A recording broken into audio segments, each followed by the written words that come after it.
بسم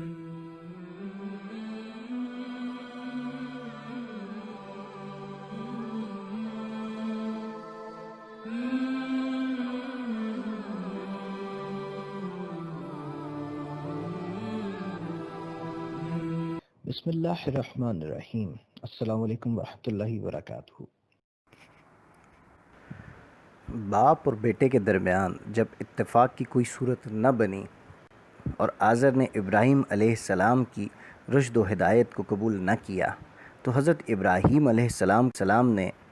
آزر سے جدائی اختیار کر لی اور اپنی دعوت حق اور پیغام رسالت کو وسیع کر دیا، اور اب صرف آزر ہی مخاطب نہ رہا بلکہ پوری قوم کو مخاطب بنا لیا۔ مگر قوم اپنے باپ دادا کے دین کو کب چھوڑنے والی تھی؟ اس نے ابراہیم علیہ السلام کی ایک نہ سنی اور دعوت حق کے سامنے اپنے باطل معبودوں کی طرح گونگے، اندھے اور بہرے بن گئے۔ ان کے کان موجود تھے مگر حق کی آواز کے لیے بہرے تھے۔ پتلیاں آنکھوں کے حلقوں میں زندہ انسان کی آنکھوں کی طرح حرکت ضرور کرتی تھیں مگر حق کی بصارت سے محروم تھیں۔ زبان گویا ضرور تھی لیکن کلمہ حق کے اعتبار سے گنگ تھی۔ اللہ تعالیٰ سورہ الاعراف میں فرماتے ہیں، ان کے دل ہیں پر سمجھتے نہیں، ان کی آنکھیں ہیں پر دیکھتے نہیں، اور ان کے کان ہیں پر ان سے سنتے نہیں۔ یہ چوپاؤں کی طرح ہیں بلکہ ان سے بھی زیادہ بے راہ ہیں، یہی ہیں جو غفلت میں سرشار ہیں۔ اور جب حضرت ابراہیم علیہ السلام نے زیادہ زور دے کر پوچھا کہ یہ تو بتاؤ کہ جن کی تم پرستش کرتے ہو یہ تم کو کسی قسم کا بھی فائدہ یا نقصان پہنچاتے ہیں، تو کہنے لگے کہ ان باتوں کے جھگڑے میں ہم پڑنا نہیں چاہتے، ہم تو یہ جانتے ہیں کہ ہمارے باپ دادا یہی کرتے چلے آئے ہیں، لہٰذا ہم بھی وہی کر رہے ہیں۔ تب حضرت ابراہیم علیہ السلام نے ایک خاص انداز سے خدائے واحد کی ہستی کی جانب توجہ دلائی۔ فرمانے لگے، میں تو تمہارے ان سب بتوں کو اپنا دشمن جانتا ہوں، یعنی میں ان سے بے خوف و خطر ہو کر ان سے اعلان جنگ کرتا ہوں کہ اگر یہ میرا کچھ بگاڑ سکتے ہیں تو اپنی حسرت نکال لیں۔ البتہ میں صرف اس ہستی کو اپنا مالک سمجھتا ہوں جو تمام جہانوں کا پروردگار ہے، جس نے مجھ کو پیدا کیا اور راہ راست دکھائی، جو مجھ کو کھلاتا پلاتا یعنی رزق دیتا ہے، اور جب میں مریض ہو جاتا ہوں تو مجھ کو شفا بخشتا ہے، اور جو میری زیست و موت دونوں کا مالک ہے، اور اپنی خطا کاری کے وقت جس سے یہ تمتع کرتا ہوں کہ وہ قیامت کے روز مجھ کو بخش دے، اور میں اس کے حضور میں یہ دعا کرتا رہتا ہوں کہ اے میرے پروردگار، تو مجھ کو صحیح فیصلے کی قوت عطا کر اور مجھ کو نیکوکاروں کی فہرست میں داخل کر، اور مجھ کو زبان کی سچائی عطا کر اور جنت نعیم کے وارثوں میں شامل کر۔ نصیحت و معذت کے اس مؤثر انداز خطابت کو جو حضرت ابراہیم علیہ السلام نے اپنے والد اور قوم کے سامنے پیش کیا، سورہ شعراء میں تفصیل کے ساتھ بیان کیا گیا ہے۔ بسم اللہ الرحمن الرحیم۔ ترجمہ: اور سنا دے ان کو خبر ابراہیم کی جب کہا اپنے باپ کو اور اپنی قوم کو، تم کس کو پوچھتے ہو؟ وہ بولے، ہم پوچھتے ہیں مورتیوں کو،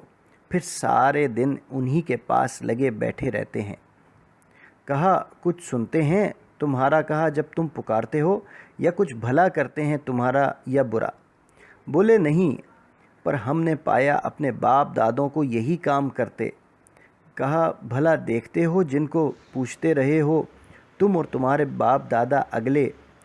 سو وہ میرے دشمن ہیں، مگر جہان کا رب جس نے مجھ کو بنایا سو وہی مجھ کو راہ دکھلاتا ہے، اور وہ مجھ کو کھلاتا ہے اور پلاتا ہے، اور جب میں بیمار ہوں تو وہی شفا دیتا ہے، اور وہ جو مجھ کو مارے گا اور پھر جلائے گا، اور جس سے مجھ کو توقع ہے کہ بخشے میری تقصیر انصاف کے دن۔ اے میرے رب، دے مجھ کو حکم اور ملا مجھ کو نیکوں میں، اور رکھ میرا بول سچا پچھلوں میں، اور کر مجھ کو وارثوں میں نعمت کے باغ کے، اور معاف کر میرے باپ کو، وہ ہے راہ بھولے ہوں میں،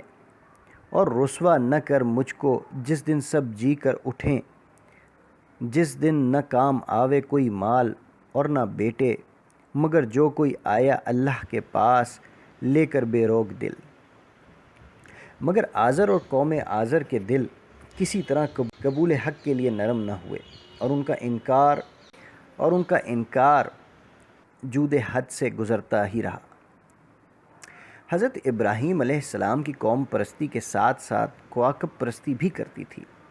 اور ان کا یہ عقیدہ تھا کہ انسانوں کی موت و حیات، ان کا رزق، ان کا نفع و ضرر، خشک سالی اور قحط سالی، فتح و ظفر اور شکست و ہنر، غرض تمام کارخانہ عالم کا نظم و نسق کواکب اور ان کی حرکات کی تاثیر پر چل رہا ہے، اور یہ تاثیر ان کے ذاتی اوصاف میں سے ہے، اس لیے ان کی خوشنودی ضروری ہے، اور یہ ان کی پرستش کے بغیر ممکن نہیں۔ اس لیے حضرت ابراہیم علیہ السلام نے جس طرح ان کو ان کے سفلی معبود باطل کی حقیقت و اشگاف کر کے راہ حق کی طرف دعوت دی،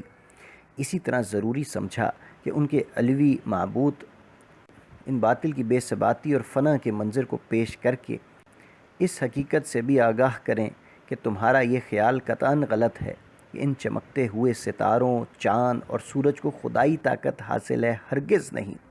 یہ خیال خام اور باطل عقیدہ ہے،